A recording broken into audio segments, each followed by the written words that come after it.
How many days before there is a massive backbench Labour revolt? So previously, the Prime Minister has said stuff like this. Been totally irresponsible. They know, we know, that benefits should be increased in line with inflation.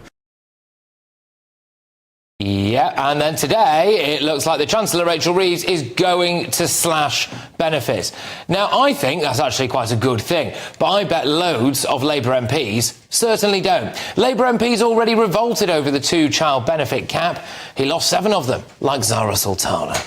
My constituency of Coventry South, 10,000 children live in poverty. That's 1 in 3 children. When I'm talking to parents and I'm talking to teachers, when I'm volunteering at the food bank, I am hearing these stories of kids who are going to sleep hungry at night. They are going to school learning on an empty stomach. They are returning to cold homes. They are missing out on experiences that every child should enjoy. So now, Starmer's going to ask Labour MPs to back the benefits cuts, is he? Today, 40 Labour MPs revolted over the farmers' death tax that Starmer and Reeves rolled out. Maybe they were sick of seeing stuff like this. It must be really incredible to be part of building, I mean, actually here, not just building houses, but building a community. You're in there, just talk to us! Just talk to us! Yeah. Starmer lost the unions over cutting the winter fuel payment for pensioners. Friends, people simply do not understand. I do not understand how our new Labour government can cut the winter fuel allowance for pensioners and leave the super rich untouched. Yeah, well, loads of backbench MPs now regret voting for that, don't they? The rumour is he's about to sack this guy. 2008, Barack Obama has been elected President of the United States. Usain Bolt is breaking records at the Beijing Olympics, and Batman is dominating at the box office. And I'm the Energy Secretary. Yes, like Batman, I've returned. Not for long, mate, you're off. Anyway, he's going to row back on net zero, is he? Loads of Labour MPs supported Starmer's big green plans. That's why today I'm so proud to launch our Green Prosperity Plan, a plan that will turn the UK into a green growth superpower. And driving the plan forward is a goal that will put us ahead of any major economy in the world. 100% clean power by 2030. I'm Brian Badonde. Anyway, will they revolt over that? He's decided to slash foreign aid as well, despite saying this. Cut is wrong because investing in 0.7% in international aid is in Britain's national interest. This has been a cross-party position for 20 years. Successive prime ministers have kept to the commitment. Every living prime minister thinks this is wrong. There's only one prime minister who's prepared to do this, and he's sitting there. Oh, he's in office, he's done it, and of course he wants his MPs to back it now, doesn't he? Well, where does that leave this guy? Let me be clear. The UK will not forget Sudan. They forgot Sudan. And all the others who are obsessed with foreign aid, well, they're going to be screwed now, aren't they? They said that there wouldn't be a national inquiry into grooming gangs. Tom Crowther, KC, chair of the Telford inquiry, has agreed to work with the government to develop a new framework for victim-centred, locally led inquiries where they are needed, and as a first step, to work with Oldham Council and up to 4 other pilot areas.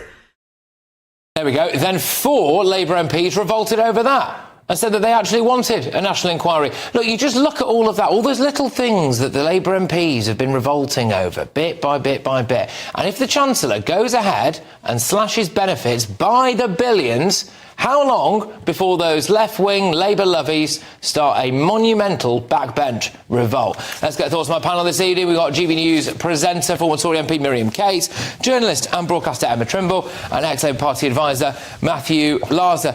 Look, Miriam, I mean, by the way, banging favourite of us cutting the benefits from quite a few people, don't get me wrong. But my point is this, how long is it before Labour MPs start revolting, do you think?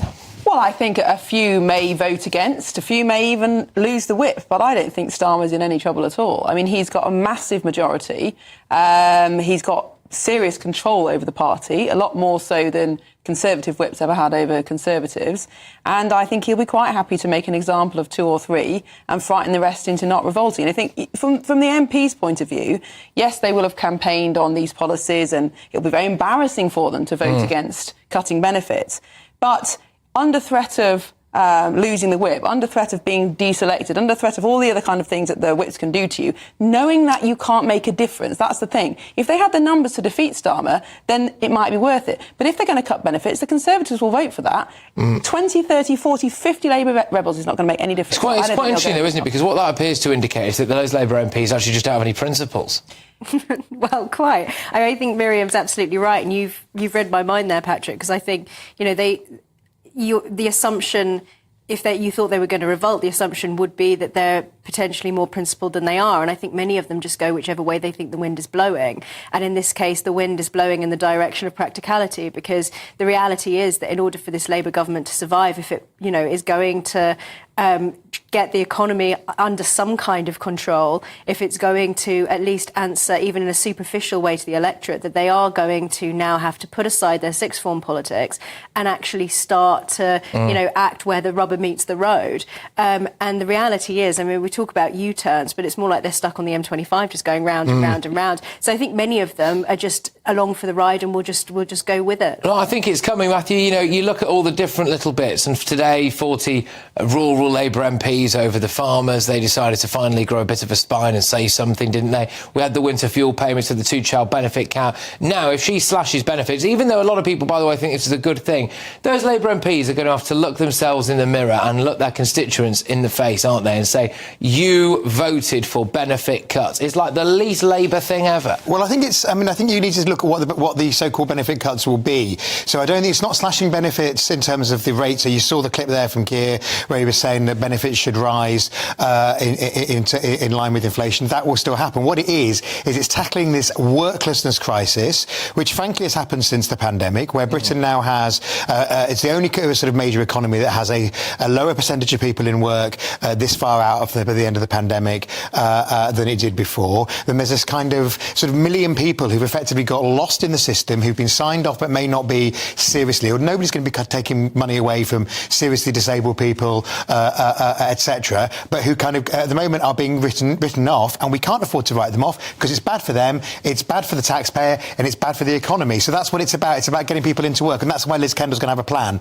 Yeah, I think also it depends where you are in the electoral cycle, right? So now we're at the very beginning of it. I think things would be very different if Labour MPs were being faced with potentially losing their seats over this, particularly with things like the farmers, but also with benefits as well. Those who are maybe in red wall seats, although those in red wall seats probably tend actually to be quite sound on things like benefits and don't want people to be scrounging, but would equally think that it was right for people who do need benefits in order to have some kind of safety net there. So some of the interesting things I think about this is the principles or lack thereof of actual cabinet ministers. So David Lammy not going over foreign aid by the looks of things, even though you would imagine he would have kicked up a massive stink about all of that. Saying lots of nice things about Donald Trump. Saying lots of nice things about Donald Trump. I thought you'd enjoy the sight of him squirming. On the other hand, we criticise people when they don't change their minds in response to new evidence. And, you can say, well, all these Labour politicians were virtue signalling in the past, and yes, they probably were. But I'm much more relieved that actually when they're in government and they're seeing the reality, they are changing their minds. It'd be much worse if they weren't. And if Keir Starmer does sack Ed Miliband, he does row back from net zero, I'll be delighted. I think it's the same with the benefits. I think Matthew's right. I doubt that they'll reduce things like universal credit, for example. But what they ought to do is stop treating mental health and physical health the same. That's where we've gone wrong. It's about using a political capital, though, Matthew, isn't it? And Keir Starmer's used up a heck of a lot of it. At the moment, he's getting a bit of a bounce because he keeps throwing his arms around Volodymyr Zelensky. Quite right. But Boris Johnson had to wait a couple of years before he needed the Zelensky bounce. He was in Ukraine every other day. They named a road after him, for goodness sake, right? But, Starmer's already leaning on Zelensky. He's full Ukraine at the moment. You can't dine out on that forever. And when actually the dust settles on all of that, and hopefully it does quite soon, he's asked all his MPs behind him to compromise a heck of a lot of their principles. Look, I think that of the clips you saw there, the montage you saw there, the winter fuel allowance is the one that's been a killer for Labour MPs. Every Labour MP who knocks on doors, every Labour campaigner who knocks on a door gets in there. I had a friend saying they were knocking on doors on Sunday and they were getting it in in Liverpool and about as Labour an area as you could get,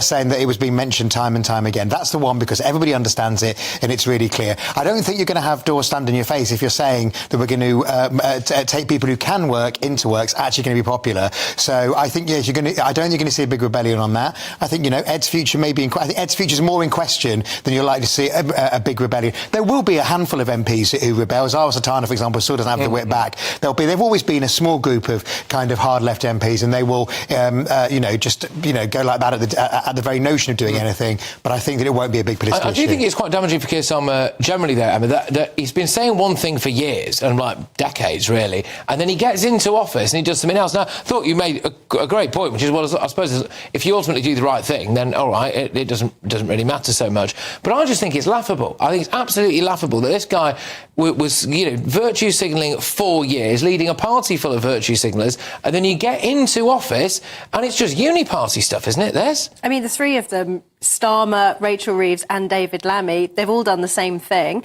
I think that the way that they appear to the electorate obviously is going to be affected by this. I think we should wait and have a little look and see what happens during the May elections. And I think it'll be really interesting to see how the further left wing voters are taking all of this, because like you say, now that they're in government, they've said one thing, they've done another.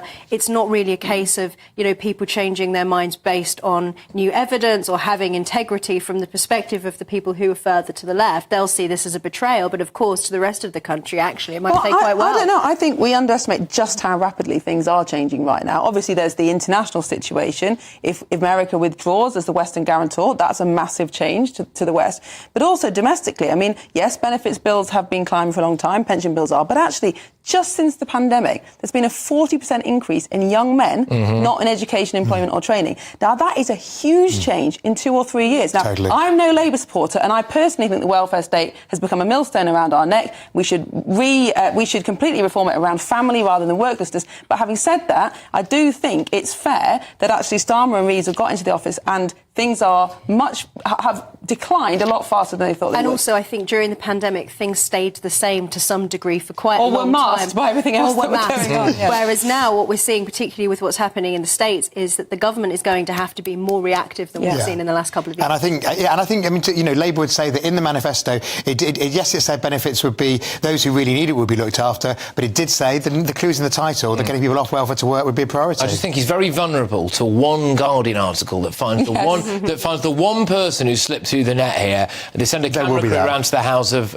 someone who's got severe. There'll be some trouble at the conference, and then exactly that, and then there you go. The thing is, I personally, but it'll see it off. I could be wrong about this. I personally think, though, no one who, I don't think anyone who voted Labour at the last election voted for this. But hardly anyone did vote Labour. This is the problem. They've got an enormous majority on a tiny vote share, and I think all the Labour MPs will be very well aware of the polls that a lot of them are heading for defeat. This but is nevertheless, so when's the revolt coming? But you see, it doesn't work like. But I don't think that's what they're worried about. Because, I'll give you a personal example. I voted against my own party on a lot of these key issues that are now incredibly popular, like trans and sacking net zero. Yeah. But all you get for that is a lot of anger from your local party, a lot of anger from the whips. And when it comes to election time, the voters say, thank you, Miriam, we love what you stand for, but we hate your party, we vote to reform. There is no win for MPs on this. OK. And I think, I've just been reading the Labour List, which is the kind of in-house journal for Labour members, that the anti-reform leaflet that Labour has issued and that local parties can buy from the online shop is just sold out.